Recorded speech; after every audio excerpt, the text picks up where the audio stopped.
Señoras y señores, tengan todos ustedes muy buenas tardes. Damos inicio a la reunión número 16 de la temporada, compuesta hoy de 8 competencias, 6 carreras locales y 2 competencias internacionales. La primera competencia de la jornada es una prueba reservada para las hembras de la 10ª categoría, distancia 800 metros. Ya las competidoras están saliendo a la pista principal para realizar el paseo preliminar. En esta primera carrera está en juego la apuesta PIC 4, tiene un valor de 10.000 guaraníes y cuenta con un pozo garantizado en 6 millones de guaraníes. Informamos al público, en la segunda carrera no será la partida el número 6, Ventarrón.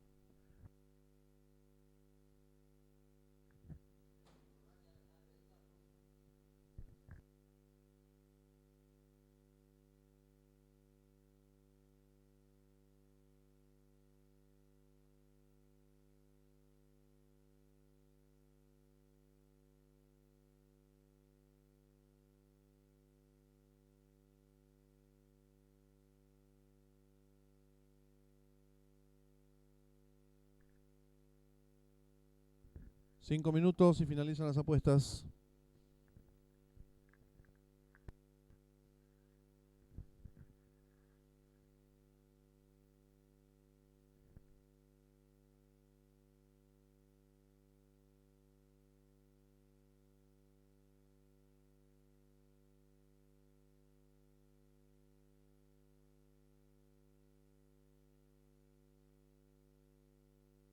La número 2, Ráfaga, con la conducción de Leonardo Jiménez.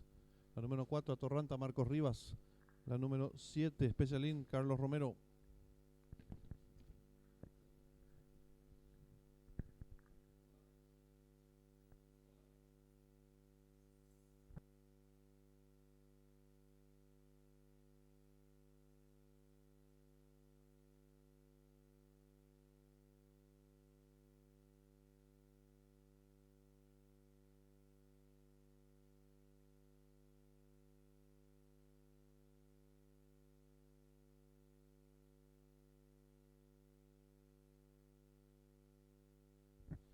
La número 5, Barremina, Ariel Sanabria, 56 kilos.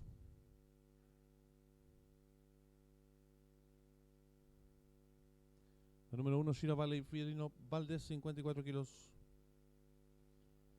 En esta primera carrera arranca el PIC 4, 10.000 el costo, 6 millones de guaraníes, pozo garantizado. 3 minutos y finalizan las apuestas.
En esta primera carrera arranca la apuesta PIC 4, tiene un valor de 10.000 guaraníes y un pozo garantizado en 6 millones de guaraníes.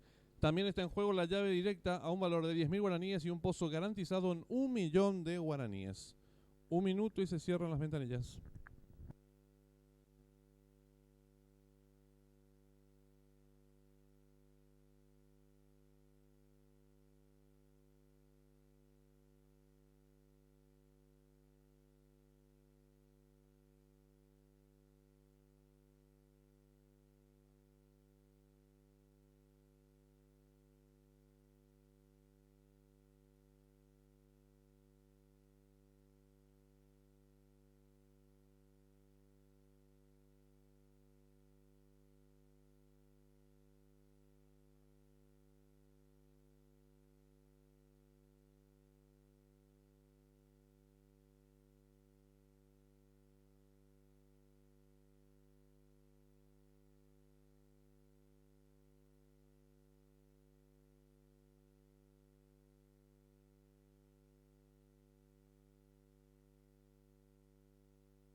Atención al público, últimos segundos para realizar sus apuestas.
También está en juego la llave directa, 10.000 al costo, 1 millón de guaraníes, el pozo garantizado.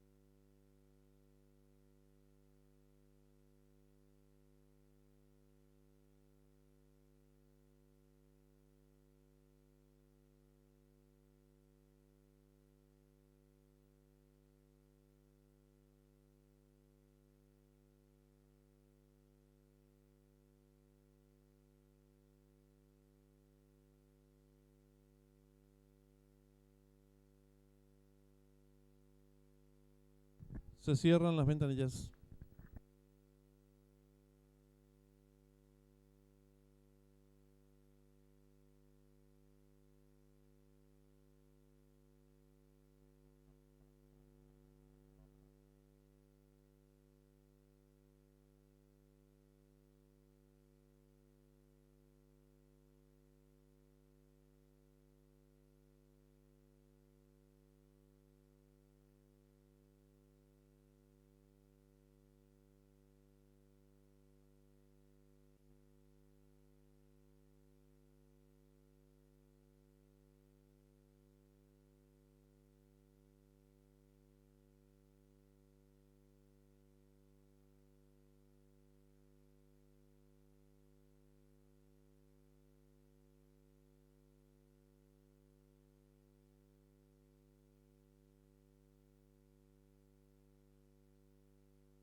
Se van colocando las competidoras de esta primera carrera a distancia de 800 metros.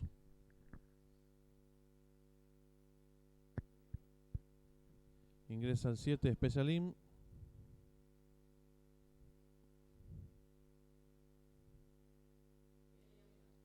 Lo propio hará el 6 Primavera. Ingresa la número 4 Atorranta. Y ya tenemos campana de largada.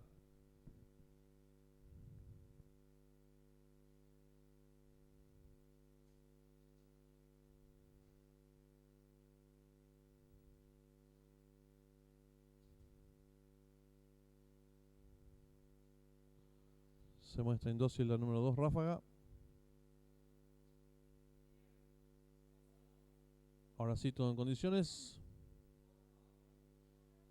Y largaron. Sale a enseñar el camino a la competidora número 5, Barremina. Le toma cuerpo de ventaja a la número 7, Specialin.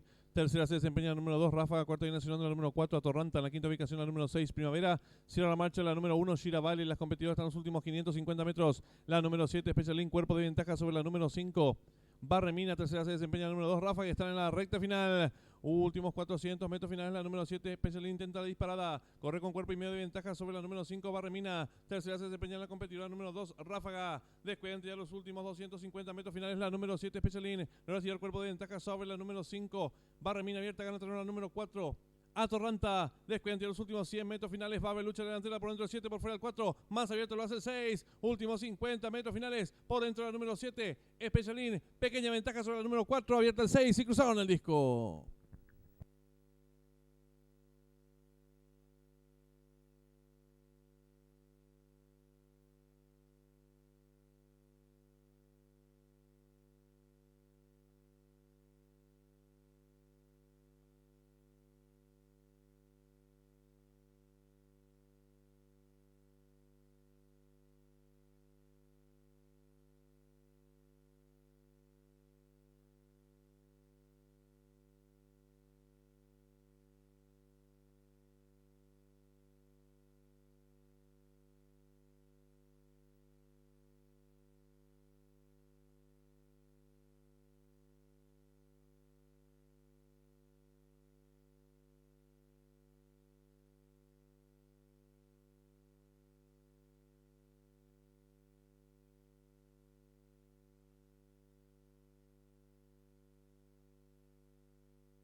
6, últimos 50 metros finales, por dentro de la número 7, Specialin, pequeña ventaja sobre la número 4.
Marcador oficial de la primera carrera: primera la número 4, Atorranta; segundo el 7, Specialin; tercera la número 6, Primavera; cuarta la número 5, Barremina; quinta la número 2, Ráfaga; sexta la número 1, Sierra Valley.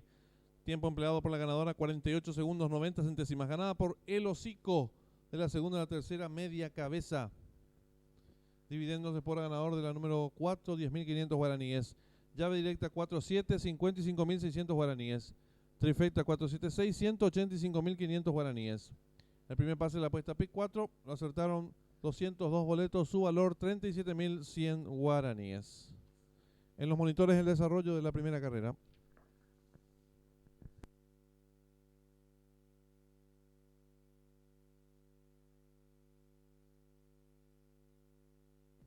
Le informamos al público apostador que en esta segunda carrera está en juego la AAA, 10.000 el costo, 2.500.000 pozo garantizado.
Están en la pista principal los competidores de la segunda carrera.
El 5, Lapacho, Marcos Rivas, 55 kilos.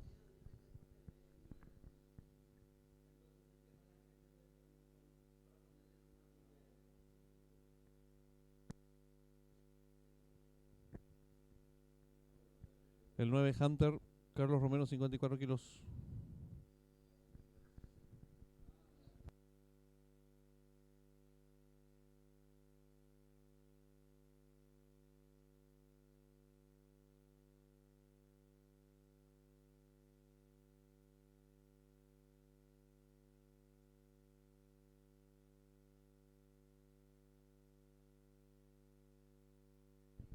El 1, Botín Real, Juan Figueredo, 56 kilos.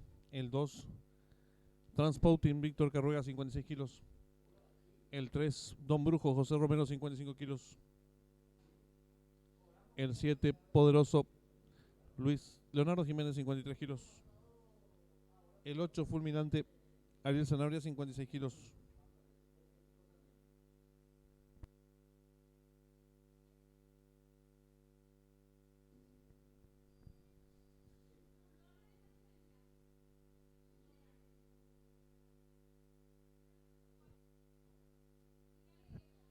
Cinco minutos y finalizan las apuestas.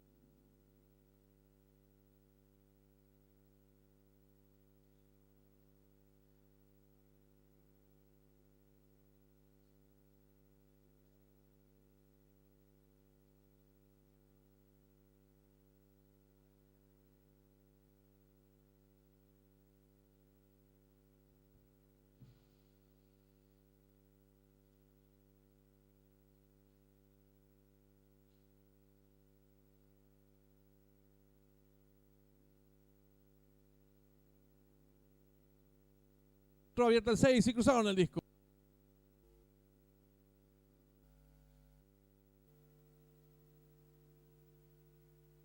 Abierta el 6 y cruzaron el disco.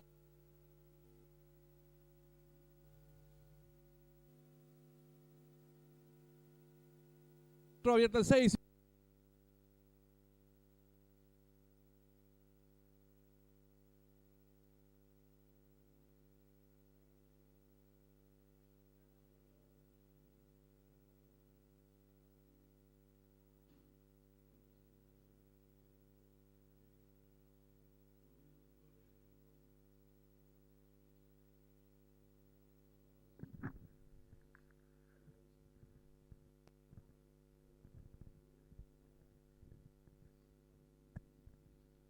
Le recordamos al público apostador que en esta segunda carrera está en juego la AAA, 10.000 el costo, 2.500.000, pozo garantizado.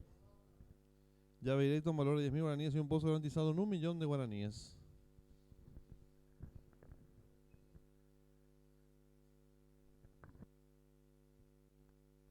Tres minutos y finalizan las apuestas.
Le recordamos al público apostador que en esta segunda carrera está en juego la AAA. 10.000 el costo, 2.500.000 pozo garantizado. La llave directa, un valor de 10.000 guaraníes y un pozo garantizado en 1.000.000 de guaraníes.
Un minuto y se cierran las ventanillas.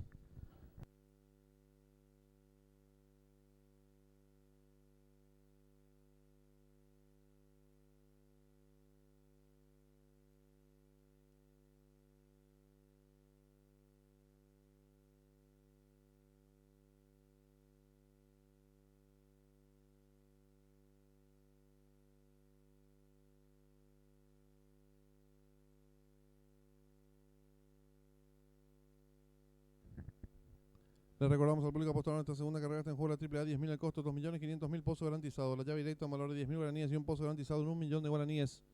La trifecta, un valor de 2.000 guaraníes y un pozo garantizado en 800.000 guaraníes.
Atención al público, últimos segundos para realizar sus apuestas. La AAA que arranca en esta segunda carrera, 10.000 el costo, 2.500.000 pozo garantizado.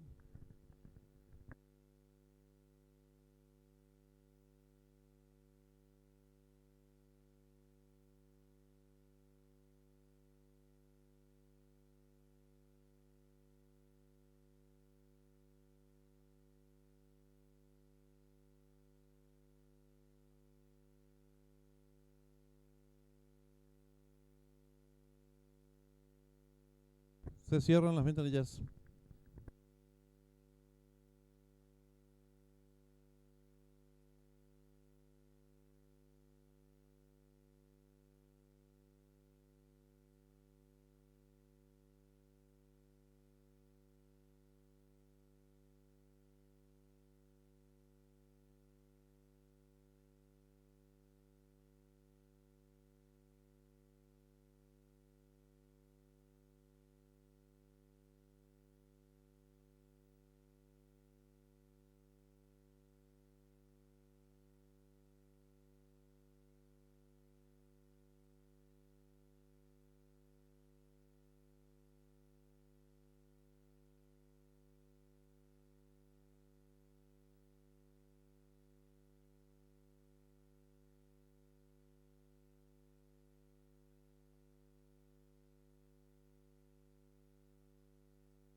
Se van colocando los participantes, ingresa el 1, botín real, lo propio el 8. Fulminante, resta ingresar el 9, Hunter.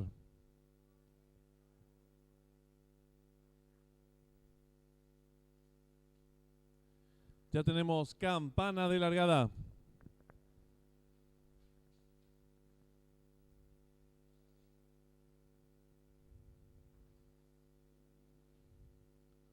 Todo listo.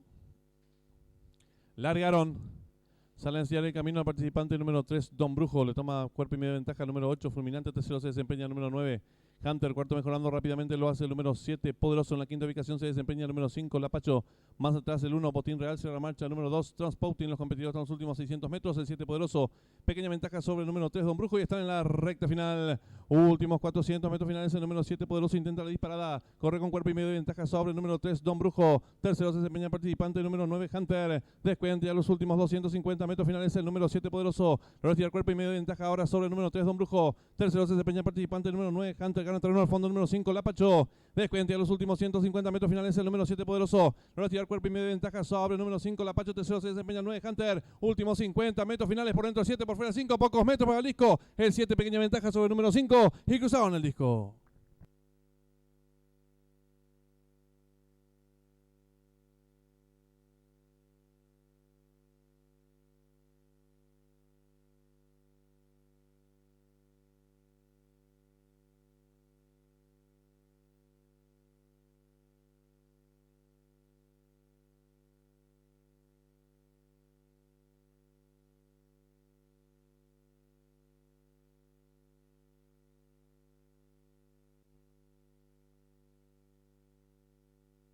Sí cruzaron el disco.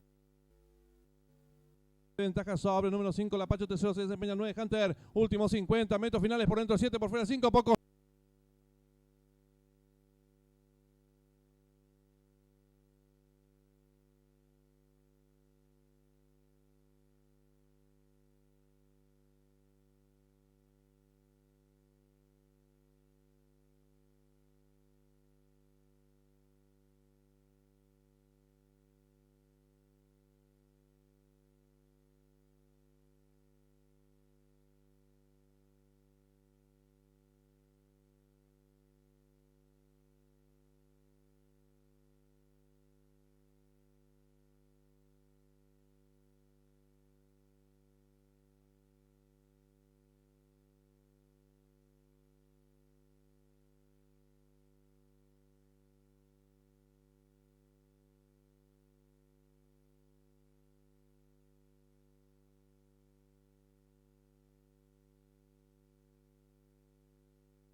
2 metros para Jalisco. Se cierra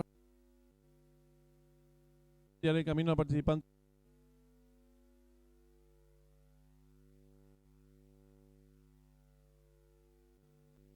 de la largada. Descuenta ya los últimos. Número 9. Hunter, cuarto mejorando rápidamente, lo hace el número 7, Poderoso en la quinta ubicación, se desempeña el número 5, Lapacho, más atrás el 1, Botín Real, cierra marcha, número 2, Transpouting, los competidores en los últimos 600 metros, el 7, Poderoso, pequeña ventaja sobre el número 3, Don Brujo, y están en la recta final, últimos 400 metros finales, el número 7, Poderoso, intenta la disparada, corre con cuerpo y medio de ventaja sobre el número 3, Don Brujo, tercero se desempeña el participante, el número 9, Hunter, descuenta ya los últimos 250 metros finales, el número 7, Poderoso, logra tirar cuerpo y medio de ventaja ahora sobre el número 3, Don Brujo, tercero se desempeña el participante, el número 9, Hunter, gana terreno al fondo, el número 5, Lapacho, descuenta ya los últimos 150 metros finales, el número 7, Poderoso, logra tirar cuerpo y medio de ventaja sobre el número 5, Lapacho, tercero se desempeña el 9, Hunter, últimos 50 metros finales, por dentro el 7, por fuera el 5, pocos metros para el disco, el 7, pequeña ventaja sobre el número 5, y cruzaron el disco. Marcador oficial de la segunda carrera, primero el 7, Poderoso, segundo el 5, Lapacho, tercero el 9, Hunter, cuarto el 8, Fulminante, quinto el 2, Transpouting, sexto el 1, Botín Real. Tiempo empleado por el ganador, 49 segundos, ganada por una cabeza del segundo al tercero, 2 cuerpos y medio. Dividiéndose por ganador vacante, llave directa 7.5, 158.000 guaraníes. Trifecta 759, 266.700 guaraníes. Duplo 4.7 con 8 aciertos, 166.400 guaraníes. La primera triple la acertaron 26 boletos, su valor 120.200 guaraníes. La segunda triple acertaron, el segundo pase de la apuesta 4, acertaron 21 boletos, valor de enganche 300. Ventaja sobre número 5, Lapacho, tercero se desempeña en los monitores del desarrollo de 50 metros finales, por dentro 7, por fuera 5, poco.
En pantalla en directo del hipódromo de Saratoga, donde se va a disputar nuestra tercera carrera del programa oficial.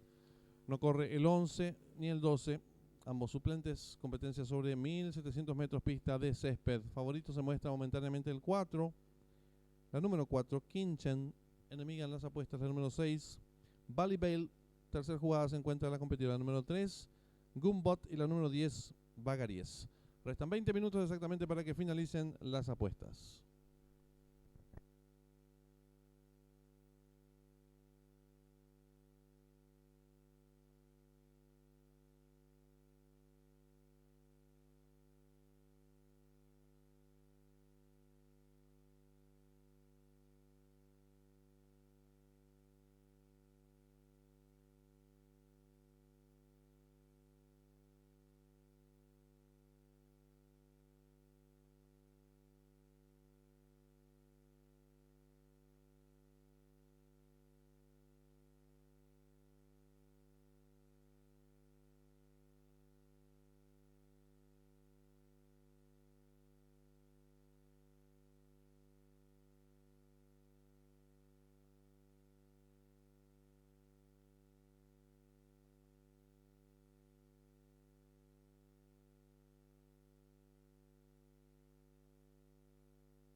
Informamos al público, en la cuarta carrera no correrá el 1, Caray Octubre, tampoco lo hará ninguno de los suplentes.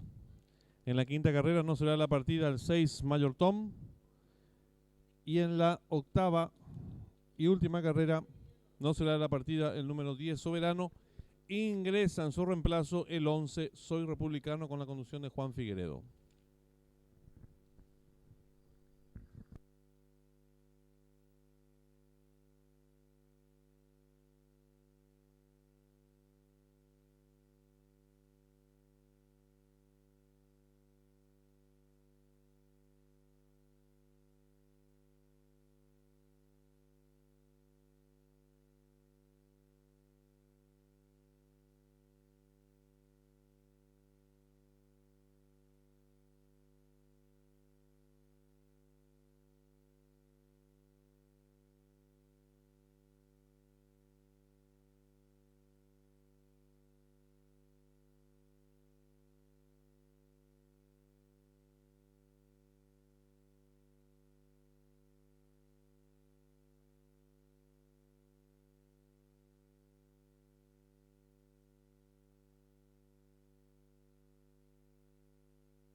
Le informamos al público apostador, en esta tercera carrera está en juego el duplo, 10.000 el costo, 800.000, pozo garantizado. La llave simple, un valor de 10.000 guaraníes y un pozo garantizado en 600.000 guaraníes.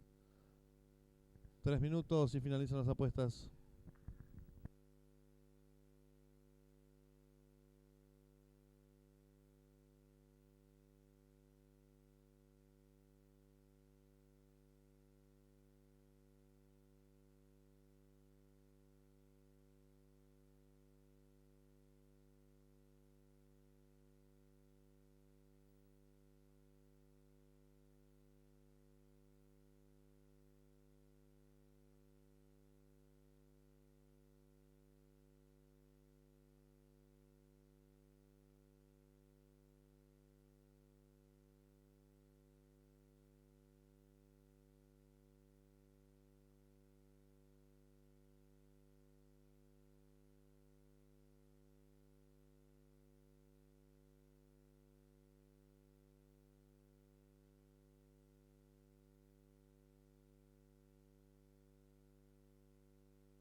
Volvemos a recordarle al público apostador, en esta tercera carrera está en juego la apuesta duplo, 10.000 el costo, 800.000, pozo garantizado. Llave simple, un valor de 10.000 guaraníes, un pozo garantizado en 600.000 guaraníes.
Le recordamos al público apostador en esta tercera carrera está en juego la apuesta duplo, 10.000 al costo, 800.000 pozo garantizado.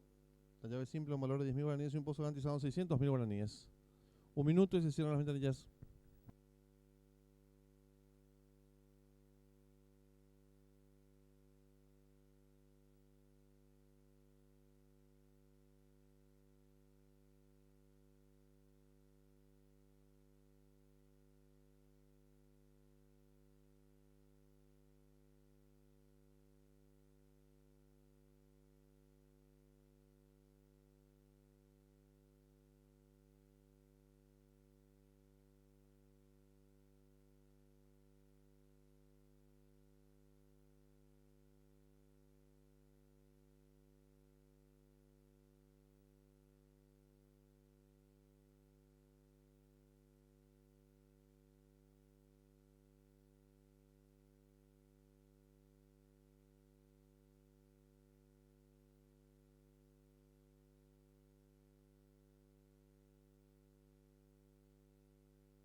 Atención al público, últimos segundos para realizar sus apuestas.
Se van colocando los competidores últimos instantes para realizar sus apuestas.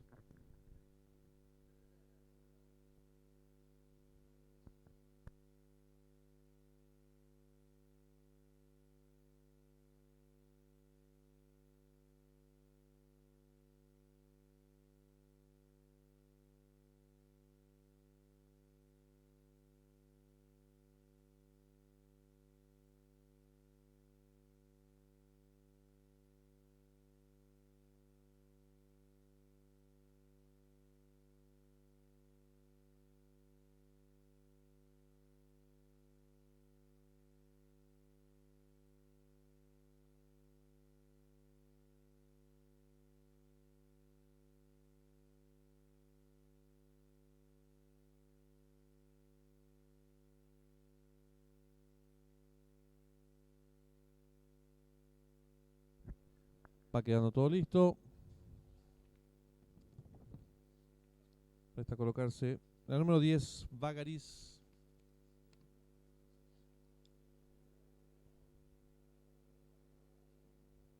Se muestra indócil el 1.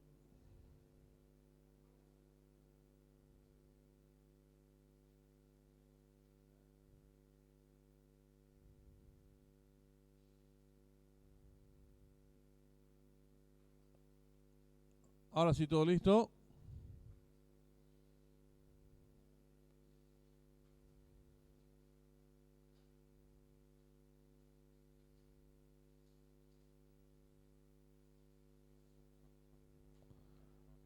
Falta colocarse bien el 2.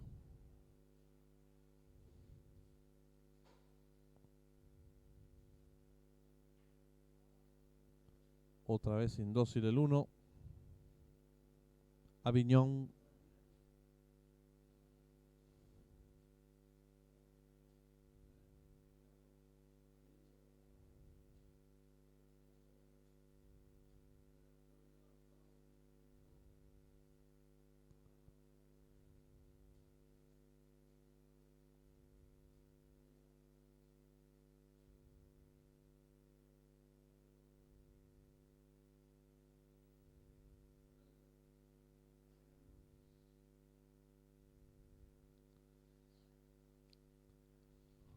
Salió de su partidor el 1, Aviñón. Van a revisar si está en condiciones de disputar la competencia. Se ha borrado de esta competencia el 1, Aviñón. Los boletos de las triples y pick. Y la apuesta duplo pasan al favorito de la carrera.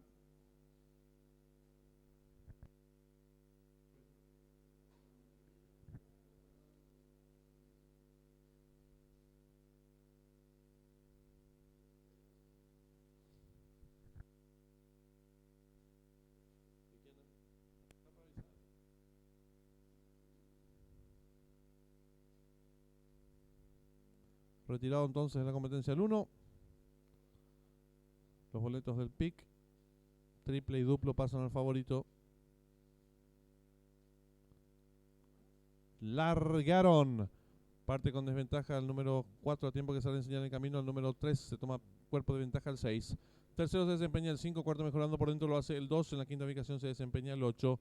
Más atrás lo hace el 9, luego el 7. Gana terreno rápidamente otra vez el 4. Cierra marcha el 10.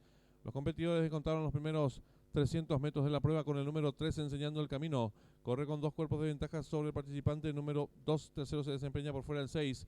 Cuarto viene accionando el número 5. En la quinta ubicación se desempeña expectante el 8. Más atrás acciona el 9, luego el 4, 7, cierra la marcha el 10.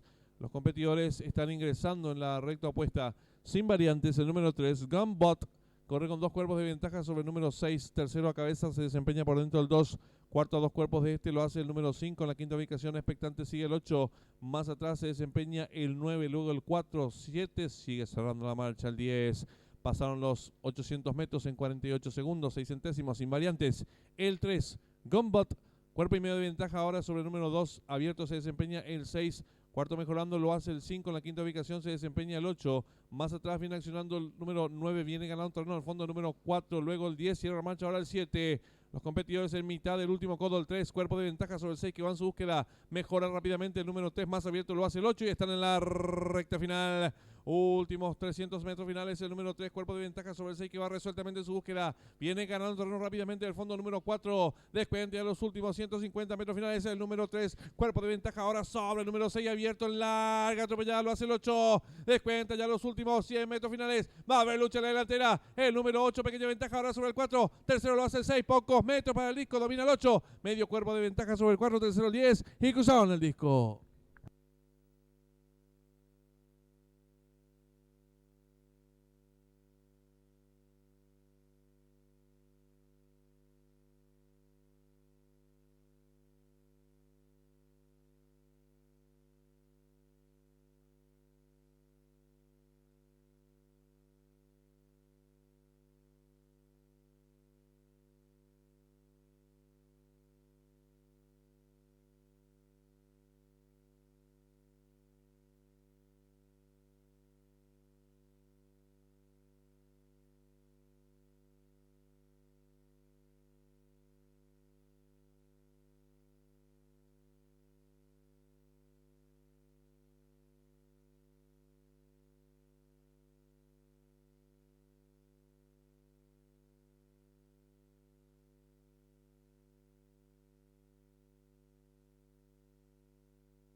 El marcador aún no es oficial. Solicitamos al público guardar sus boletos hasta que el marcador sea oficial.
Reiteramos que el marcador todavía no es oficial.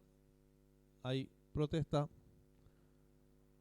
del 3 y el 6 contra el número 4.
Marcador oficial de la tercera carrera. Primero el 8, Hell 2.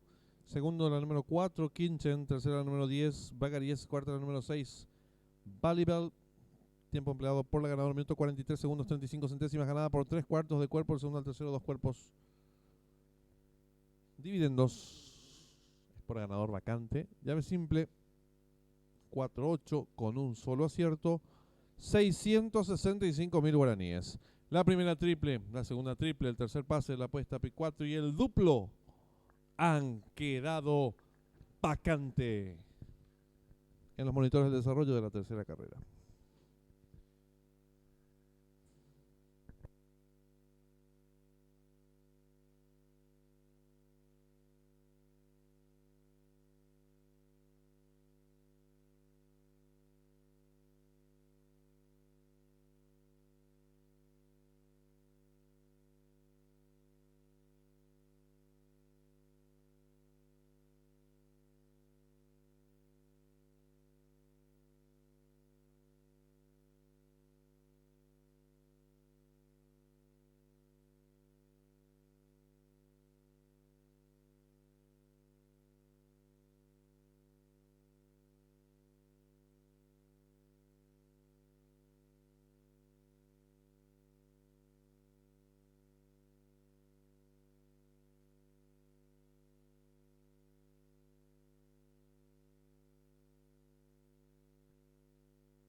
Atención al público.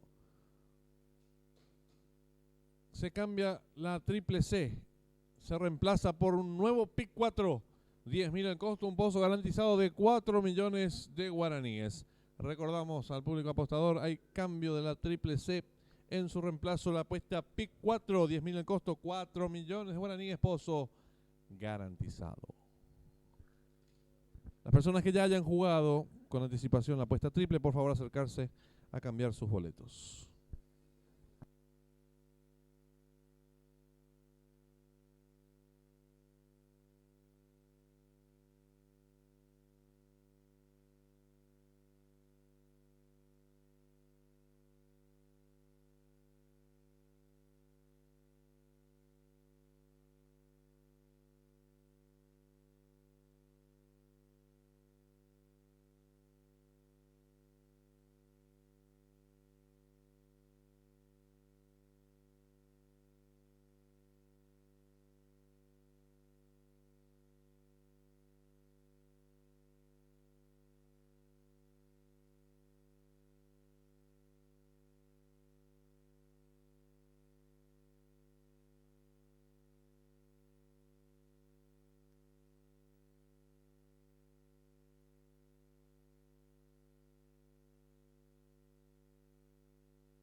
En esta cuarta carrera, en reemplazo de la triple C, se jugará una nueva Pick 4. 10.000 el costo, 4 millones de guaraníes, pozo garantizado. Las personas que ya hayan jugado la apuesta triple, por favor acercarse a las ventanillas a cambiar sus boletos.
Están en la pista principal los competidores de la cuarta carrera. Arranca un nuevo pick 4, 10.000 el costo, 4 millones de guaraníes, pozo garantizado.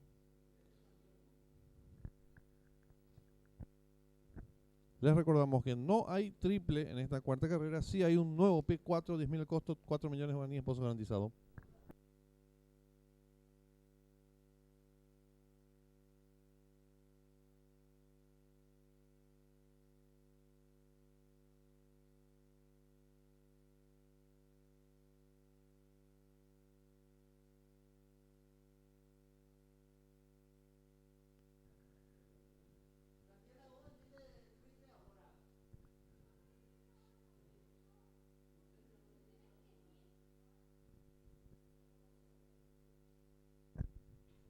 Las personas que ya hayan jugado la apuesta triple, por favor acercarse a las ventanillas donde se les devolverá el importe de la jugada. El 5, muñeco, Marcos Rivas, 55 kilos.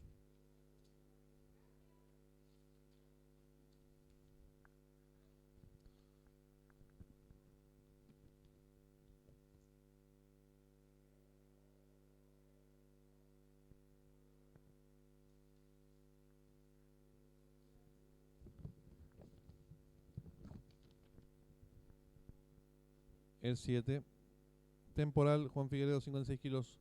El 6, expreso Guaraní, Ariel Sanabria, 56 kilos.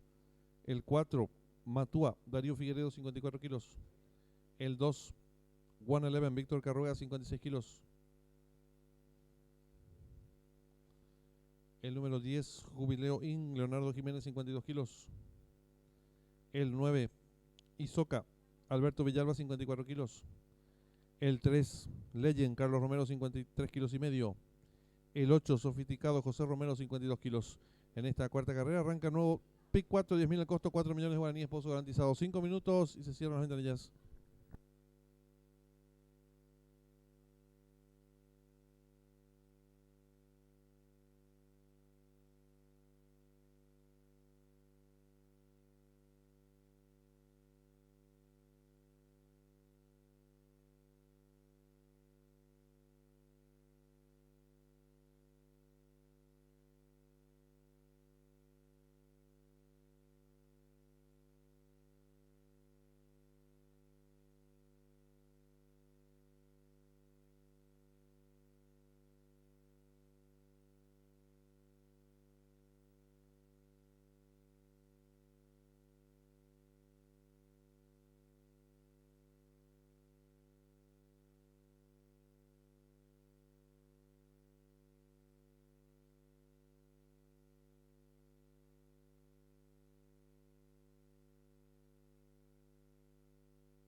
Le recordamos al público apostador en esta cuarta carrera arranca una nuevo pick 4, 10.000 al costo, 4 millones de guaraníes, pozo garantizado. 3 minutos y se cierran las ventanillas.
Le recordamos al público apostador en esta cuarta carrera está en juego la apuesta PIC 4, 10.000 el costo, 4 millones de guaraníes, pozo garantizado. Duplo a un valor de 10.000 guaraníes, un pozo garantizado en 1 millón de guaraníes.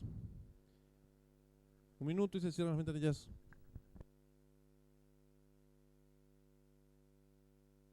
También está en juego la llave directa, 10.000 el costo, 1 millón de guaraníes, pozo garantizado.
Le recordamos al público apostador en esta cuarta carrera arranca un nuevo PIC 4, 10.000 el costo, 4 millones de guaraníes, pozo garantizado. Últimos segundos para realizar sus apuestas.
Se cierran las ventanillas.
Campana de largada.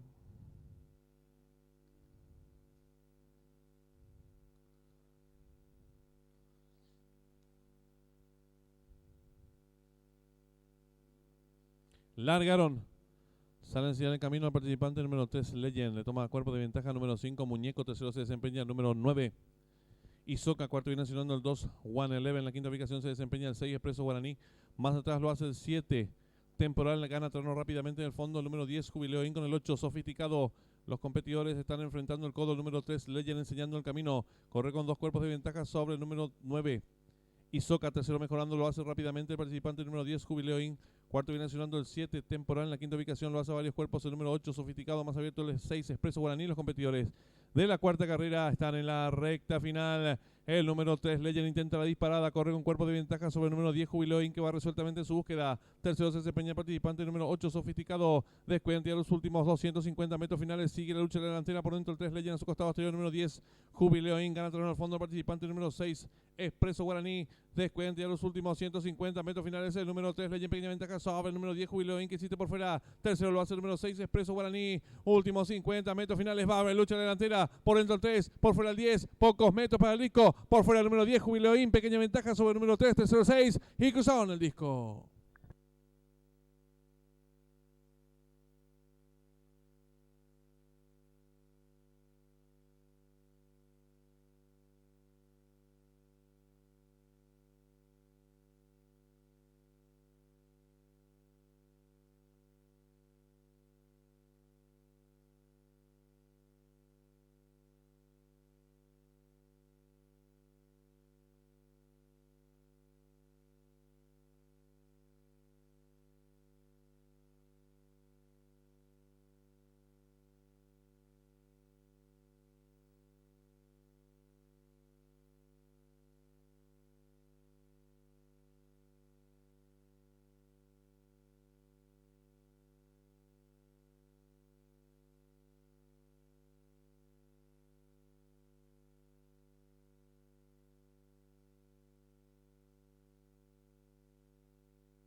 Marcador oficial de la cuarta carrera: primero el número 10, Jubileo In, segundo el 3, Legend, tercero el 6, Expreso Guaraní, cuarto el 8, Sofisticado, quinto el 7, Temporal, sexto el 4, Matúa. Tiempo empleado por el ganador, minutos 9 segundos, ganada por medio cuerpo, el segundo al tercero, 2 cuerpos. Dividiéndose por ganador, 14.000 guaraníes. El primer pase de la apuesta P4 con 24 aciertos, valor del enganche es de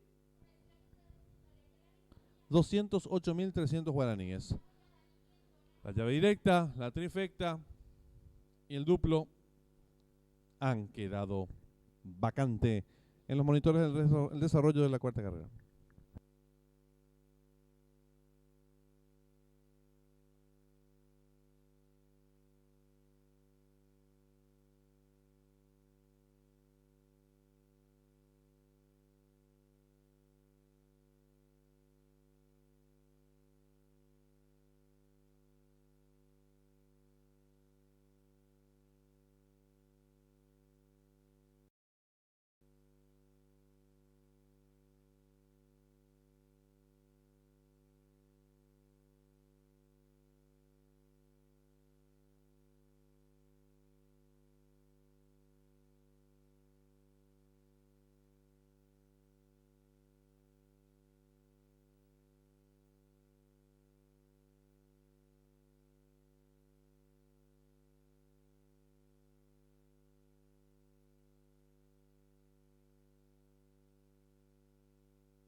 En los monitores se está mostrando la apuesta duplo que finaliza en esta quinta carrera.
En esta quinta carrera está en juego la apuesta duplo extra, 15.000 el costo, 1.500.000 pozo garantizado. Llave directa, 10.000 el costo, 1.000.000 de guaraníes, pozo garantizado.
En los monitores se va a mostrar nuevamente el desarrollo de la cuarta carrera, la toma de la largada y luego la toma de frente.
Están en la pista principal los competidores de la quinta carrera.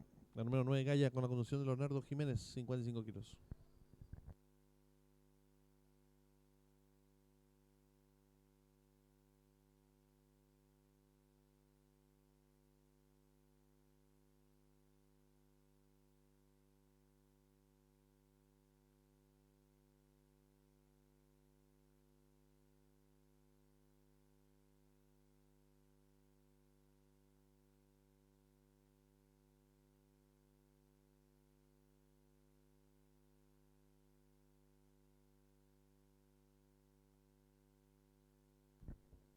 En esta quinta carrera está en juego el duplo extra, 15.000 el costo, 1.500.000 pozo garantizado. La llave directa valor de 10.000 guaraníes y un pozo garantizado en 1.000.000 de guaraníes.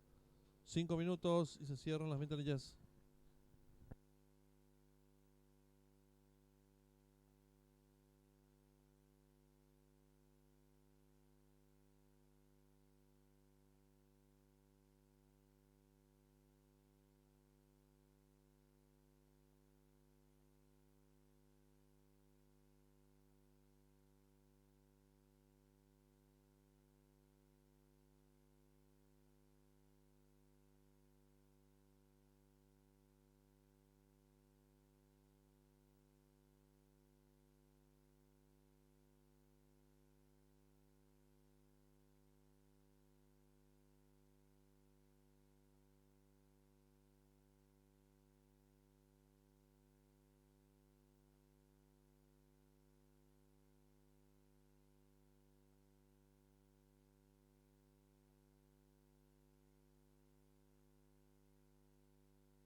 Le recordamos al público apostador que en esta quinta carrera está en juego el duplo extra, 15.000 el costo, 1.500.000, pozo garantizado. La llave directa, valor de 10.000 guaraníes y un pozo garantizado en 1.000.000 de guaraníes. Un minuto y se cierran las ventanillas.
Atención al público, últimos segundos para realizar sus apuestas.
Se cierran las ventanillas.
Largaron. Sale a enseñar el camino al participante número 4, Pintonazo. Se toma 2 cuerpos de ventaja al número 5. En la tercera ubicación se desempeña el 9, Gaia. Cuarta ubicación del 8, Rojo. La quinta ubicación lo hace el 3, Inigualable. Más atrás lo hace el 1, Repintón. Se la marcha el 2, Merlín. Los competidores están en los últimos 500 metros y se aprestan a hacer el ingreso a la recta final. El número 4, Pintonazo, intenta la disparada. Corre con 2 cuerpos de ventaja sobre la número 5, Relinda. Tercera se desempeña el número 3, Inigualable. Cuarto mejorando lo hace el número 8, Rojo. Descuenta ya los últimos 300 metros finales el número 4, Pintonazo, firme en la delantera. Lo hace con 3 cuerpos de ventaja sobre el número 5, Relinda. Tercero se desempeña el participante número 8, Rojo. Descuenta ya los últimos 100 metros finales el número 4, Pintonazo, con el triunfo asegurado. Lo hace con varios cuerpos de ventaja sobre el participante número 8, Rojo. En la tercera ubicación el número 2, Merlín, y cruzaron el disco.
Marcador oficial de la quinta carrera: primero el 4 Pintonazo, segundo el 8 Rojo, tercero el 2 Merlín, cuarto el 5 Relinda, quinto la número 9 Gaya, sexto el 1 Repintón.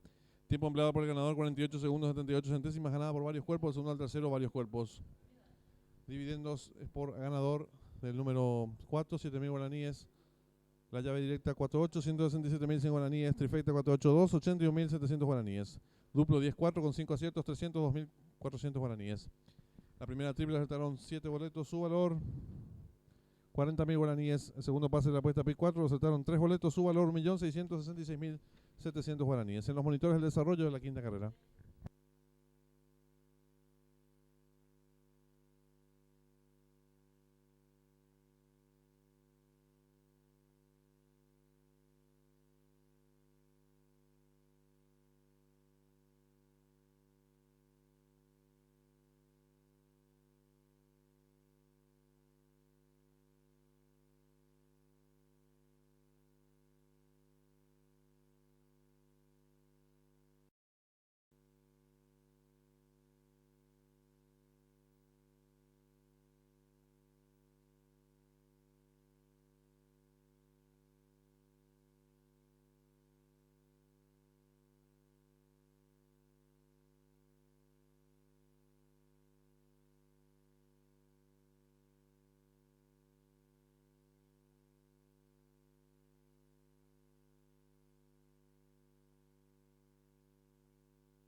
Están en la pista principal los competidores del Premio Policía Nacional.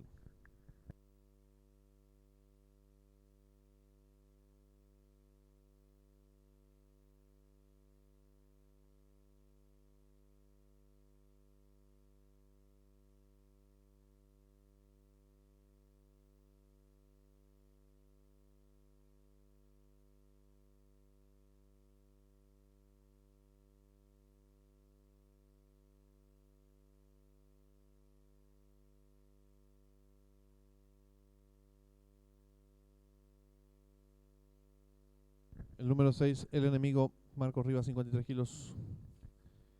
El número 2, Farón de Serra, Víctor Carruega, 56 kilos.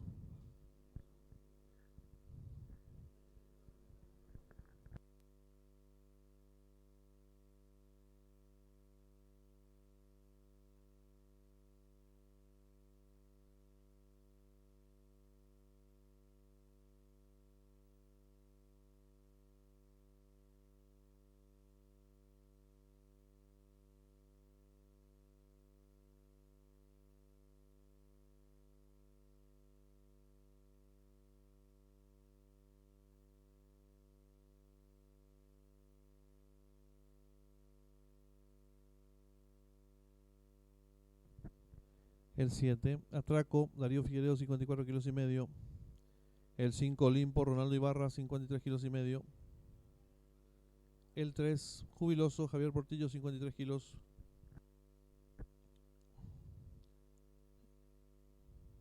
El número 4, Mr. K, Carlos Romero, 53 kilos y medio. El 1, Gauchiño, Ariel Sanabria, 57 kilos. El 9, Eagle Beautiful, Juan Figueredo, 57 kilos.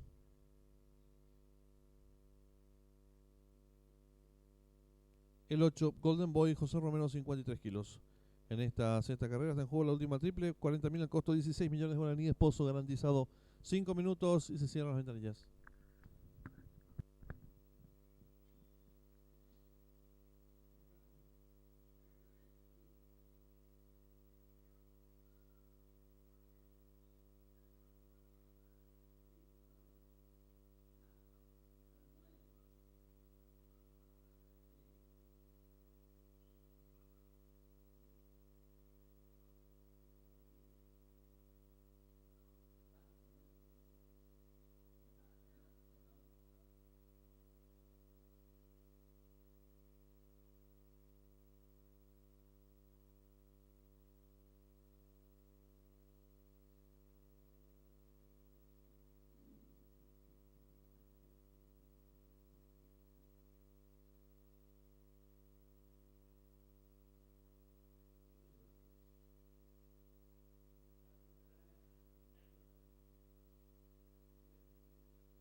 Le recordamos al público apostador que en esta sexta carrera está en juego la última triple, 40.000 al costo, 16 millones de guaraníes, pozo garantizado, 3 minutos y se cierran las ventanillas.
Le recordamos al público apostador que en esta sexta carrera está en juego la última triple, 40.000 al costo, 16 millones de guaraníes, pozo garantizado.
Le recordamos al público apostador que en esta sexta carrera está en juego la última triple, 40.000 al costo, 16 millones de guaraníes, pozo garantizado. 1 minuto y se cierran las ventanillas.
Atención al público, último segundo para realizar sus apuestas. La última, triple 40.000, el costo 16 millones de guaraníes, pozo garantizado.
Se cierran las ventanillas.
Se van colocando los participantes de la sexta carrera, la prueba central de la jornada, 1300 metros a distancia.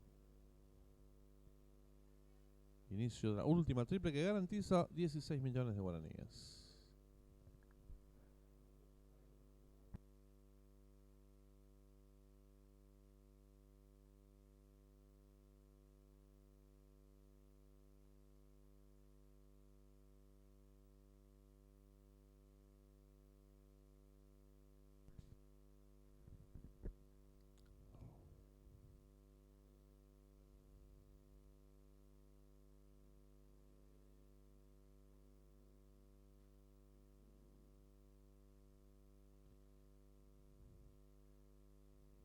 Ingresa en su partidor el 8 Golden Boy.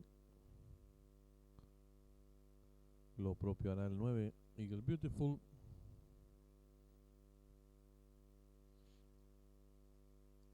Y resta colocarse el 1 Gauchiño.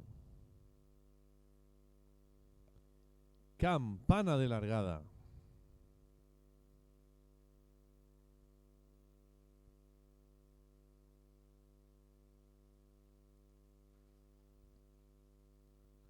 Largaron el premio Policía Nacional.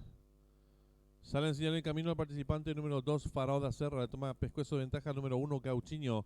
En la tercera ubicación se desempeña el participante número 5, Olimpo. Más abierto lo hace el competidor número 6. En la quinta ubicación se desempeña el 8, Golden Boy. Más atrás el 9, Eagle Beautiful. En la séptima ubicación se desempeña el número 7, Atraco. Más atrás el 3, Jubiloso. Cierra marcha varios cuerpos. El número 4, Mr. K. Los competidores comienzan a enfrentar el codo con el número 2, Farauda Serra, enseñando el camino. Medio cuerpo de ventaja sobre el número 6, el enemigo, que rápidamente asume el comando del lote. Tercero mejorando lo hace el número 8, Golden Boy. Más abierto el 9, Eagle Beautiful. En la cuarta ubicación ahora se desempeña el 1, Gauchiño. Y los competidores del premio Policía Nacional se aprestan a hacer el ingreso a la recta final. El número 6, el enemigo, pequeña ventaja sobre el número 9, Eagle Beautiful. Entre ambos se desempeña el participante número 8, Golden Boy. Descuenta ya los últimos 300 metros finales el número 9, Eagle Beautiful. Pequeña ventaja sobre el número 6, el enemigo. Entre ambos se desempeña el número 8, Golden Boy. Descuenta ya los últimos 250 metros finales el número 9, Eagle Beautiful. Logra estirar cuerpo de ventaja sobre el número 6, el enemigo. Tercero lo hace el número 8, Golden Boy. Descuenta ya los últimos 50 metros para el disco. Domina el 9, Eagle Beautiful. Estira dos cuerpos de ventaja sobre el participante número 8, Golden Boy. Tercero el 6 y cruzaron el disco.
Marcador oficial de la Z carrera. Primero el 9, Eagle Beautiful. Segundo el 8, Golden Boy. Tercero el 6, El Enemigo. Cuarto el 1, Gauchiño. Quinto el 7, Atraco. Sexto el 4, Mr. K.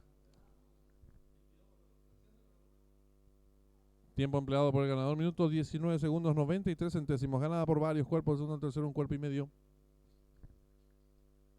Dividendos es por el ganador vacante. Llave directa 9,8, 89.200 guaraníes. Trifecta 9,8,6, un solo acierto, 800.000 guaraníes. Duplo 4,9 con 8 aciertos, 255.900 guaraníes. La primera triple acertaron 103 boletos, su valor 194.200 guaraníes. La segunda triple acertaron 2 boletos, valor de enganche 175.000 guaraníes. Y el tercer pase, el pick 4, lo acertó un solo boleto, valor de enganche 5 millones de guaraníes.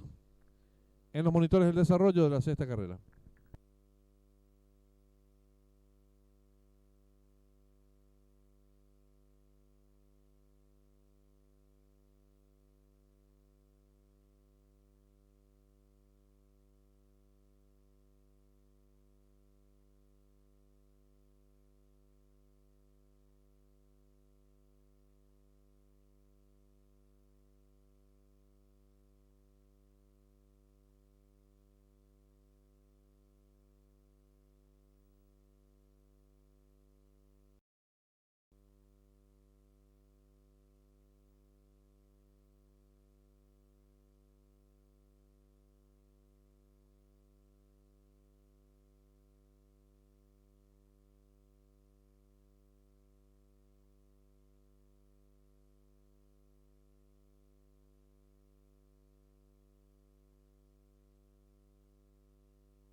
Tenemos la señal en vivo en directo del hipódromo de Del Mar, donde se va a disputar nuestra séptima carrera del programa oficial.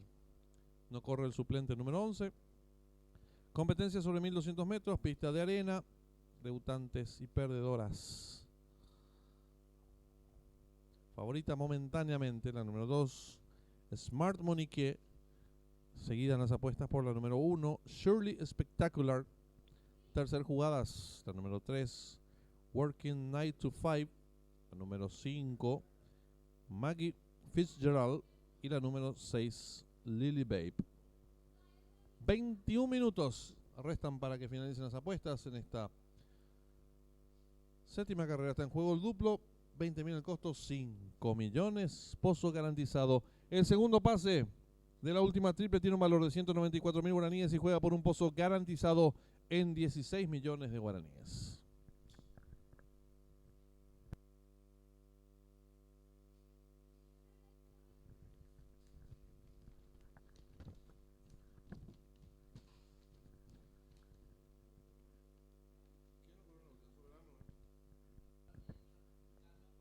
Informamos que en la última carrera no será la partida, el 10 Soberano, e ingresa en su reemplazo el 11 Soy Republicano con la conducción de Juan Figueredo.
Le recordamos al público apostador que en esta séptima carrera está en juego el duplo, 20.000 el costo, 5 millones de guaraníes, pozo garantizado.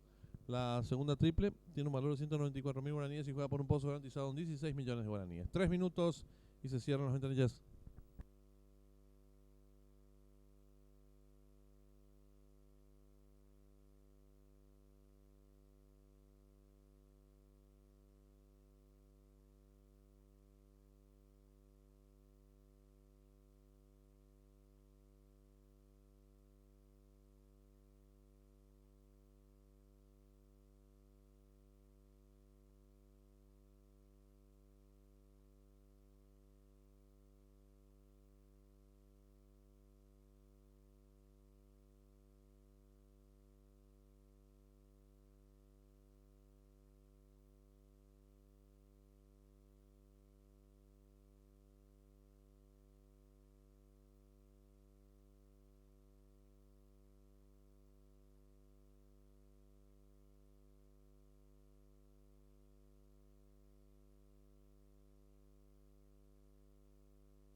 Le recordamos al público apostador que en esta séptima carrera está en juego el duplo, 20.000 el costo, 5 millones de guaraníes, pozo garantizado, 1 minuto y se cierran las ventanillas.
Atención al público, últimos segundos para realizar sus apuestas.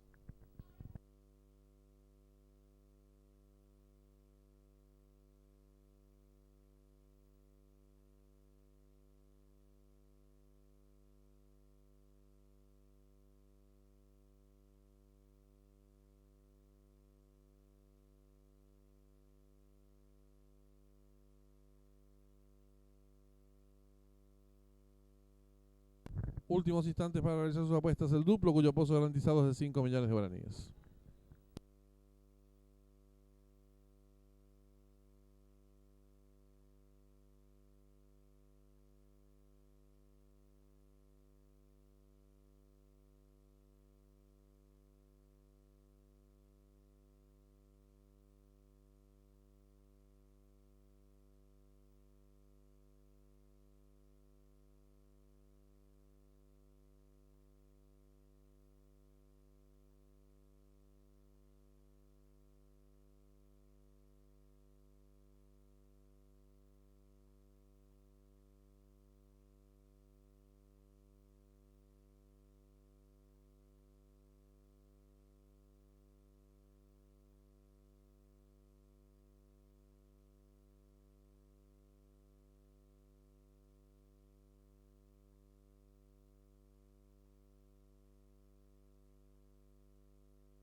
Comienzan a colocarse los competidores de la séptima carrera, distancia 1200 metros.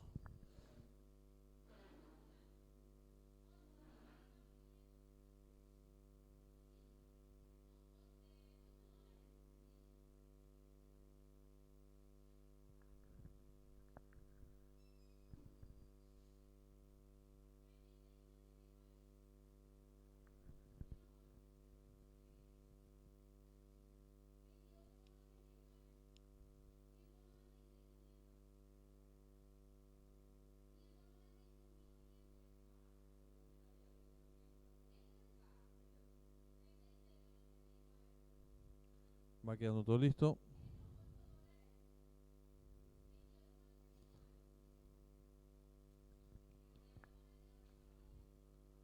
Todas colocadas.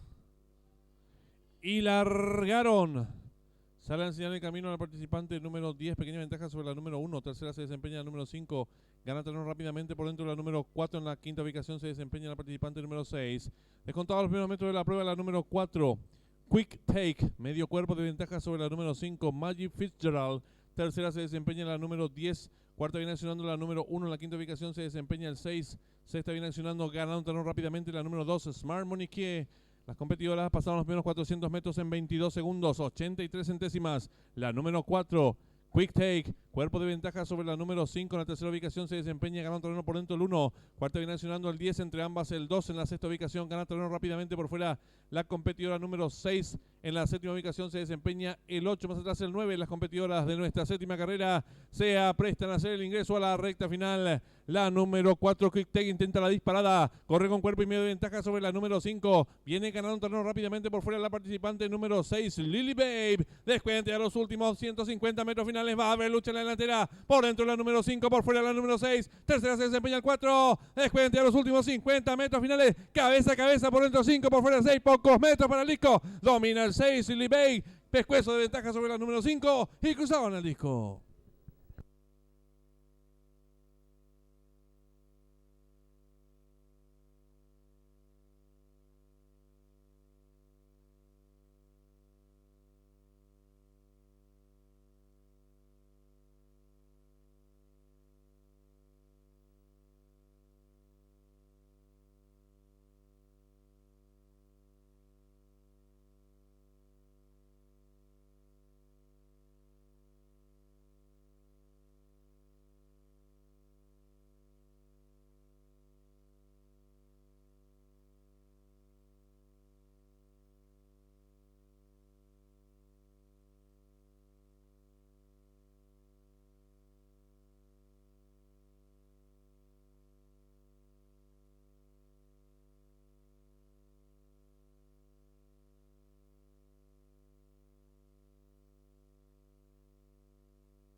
Marcador oficial de la séptima carrera. Primera la número 6, Lily Babe. Segunda la número 5, Magic Fitzgerald. Tercera la número 2, Star Monique. Cuarta la número 4, Quick Take. Tiempo empleado por la ganadora, minutos 12 segundos, 98 centésimas. Ganada por medio pescuezo. De la segunda a la tercera, varios cuerpos. Los dividendos por ganador vacante. Llave simple, 5-6 con un solo acierto, 600.000 guaraníes. El duplo 9-6 ha quedado vacante. La segunda triple aceptaron 9 boletos, su valor 2.222.200 guaraníes. El pick 4 que culminaba y la triple que finalizaba han quedado vacante. En los monitores está mostrando el desarrollo de la séptima carrera. Le informamos al público apostador en esta octava y última carrera. Está en juego la llave directa. 10.000 el costo, 1.800.000 pozo garantizado. La trifecta un valor de 3.000 guaraníes y un pozo garantizado en 1.200.000 guaraníes. En esta octava carrera no corre el 10 Soberano, ingresa en su reemplazo el 11 Soy Republicano con la conducción de Juan Figueredo. 15 minutos y finalizan las apuestas.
Están en la pista principal los competidores de la octava y última carrera.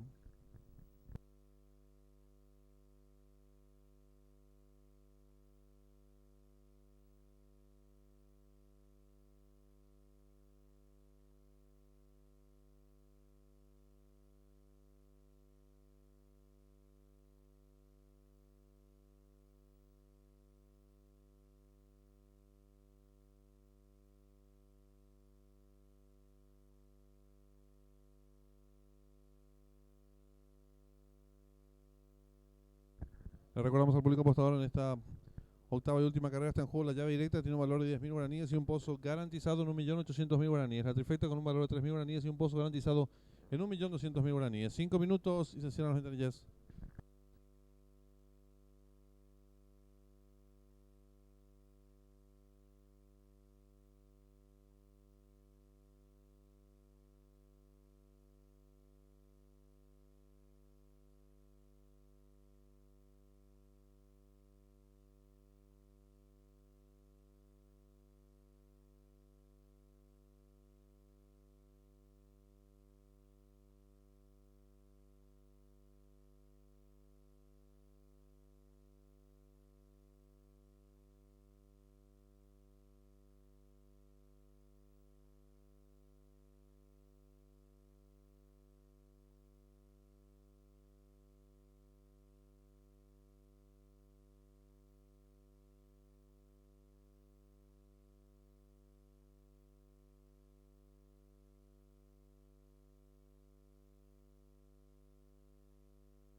En esta octava y última carrera está en juego la llave directa, 10.000 el costo, 1.800.000 pozo garantizado. 3 minutos y se cierran las ventanillas.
Le recordamos al público apostador que en esta octava y última carrera está en juego la llave directa, 10.000 el costo, 1.800.000 pozo garantizado, y la trifecta un valor de 3.000 guaraníes y un pozo garantizado en 1.200.000 guaraníes. Un minuto y se cierran las ventanillas.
Atención al público, últimos instantes para realizar sus apuestas. La llave directa, 1.800.000 pozo garantizado, y la trifecta, 1.200.000 guaraníes.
Se cierran las ventanillas.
Campana de largada.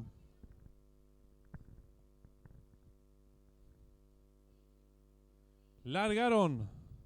Sale a enseñar el camino al participante número 3, 8 el Nero. Toma pequeña ventaja número 4, Yatagán. Tercero se desempeña el número 11, Soy Republicano. Cuarto viene accionando el 9, Paco Win. En la quinta ubicación se desempeña el 1, Don Mágico. Más atrás lo hace el 2, Mr. Manevi. En la sexta ubicación se desempeña el número 5, Sonbox. Los competidores van a comenzar a enfrentar el codo con el número 3, 8 el Nero, enseñando el camino. Pequeña ventaja sobre el número 4, Yatagán. Tercero se desempeña por dentro el número 9, Paco Win. Cuarto viene accionando el número 11, Soy Republicano. En la quinta ubicación lo hace el participante número 1, Don Mágico. En la sexta ubicación se desempeña el 8, Eclipse. Los competidores están en los últimos 550 metros finales. El número 9, Paco Win. Pequeña ventaja sobre el 3, 8 enero. Abierto el número 4 y están en la recta final. Últimos 450 metros finales. El número 9, Paco Win. Pequeña ventaja sobre el número 8. Son el número 3, 8 enero. Tercero se desempeña por dentro el número 11, Soy Republicano. Descuenta ya los últimos 300 metros finales. Sigue la lucha en la delantera por el centro de la pista. El número 3, 8 enero. Pequeña ventaja sobre el número 9, Paco Win. Tercero se desempeña el número 11, Soy Republicano. Abierto en larga atropellada. Lo hace el número 1, Don Mágico. Descuenta ya los últimos 50 metros finales por el centro de la pista. El número 3, 8 enero. Lo retira 2 cuerpos de media ventaja sobre el número 1, tercero 9. Pocos metros para el disco. Número 3, 8 enero. Varios cuerpos de ventaja sobre el número 1, tercero 9 y cruzaron el disco.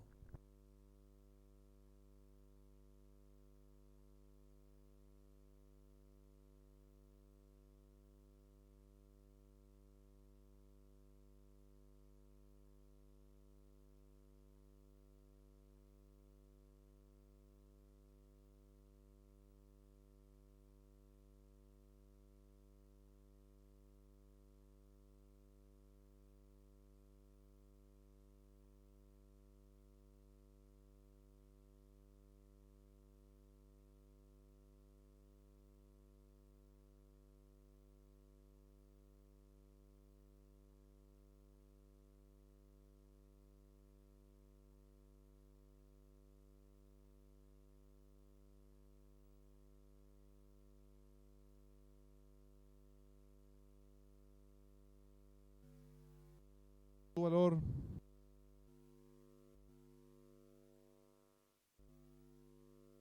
Desempeña el 1, Don Mágico. Más atrás con la sexta ubicación se desempeña el 8, Eclipse. Los competidores están en los últimos 550 metros finales. El número 9, Paco Win. Pequeña ventaja sobre el 3, 8 enero. Abierto el número 4 y están en la recta final. Últimos 450 metros finales. El número 9, Paco Win. Pequeña ventaja sobre el número 8. Son el número 3, 8 enero. Tercero se desempeña por dentro el número 11, Soy Republicano. Descuenta ya los últimos 300 metros finales. Sigue la lucha en la delantera por el centro de la pista. El número 3, 8 enero. Pequeña ventaja sobre el número 9, Paco Win. Tercero se desempeña el número 11, Soy Republicano. Abierto en larga atropellada. Lo hace el número 1, Don Mágico. Descuenta ya los últimos 50 metros finales por el centro de la pista. El número 3, 8 enero. Lo retira 2 cuerpos de media ventaja sobre el número 1, tercero 9. Pocos metros para el disco. Número 3, 8 enero. Varios cuerpos de ventaja sobre el número 1.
Oficial de la octava y última carrera. Primero el 3-8 el Nero, segundo el 1 Don Mágico, tercero el 8 Eclipse, cuarto el 9 Paco Win, quinto el 4 Yatagán, sexto el 5 Son Box.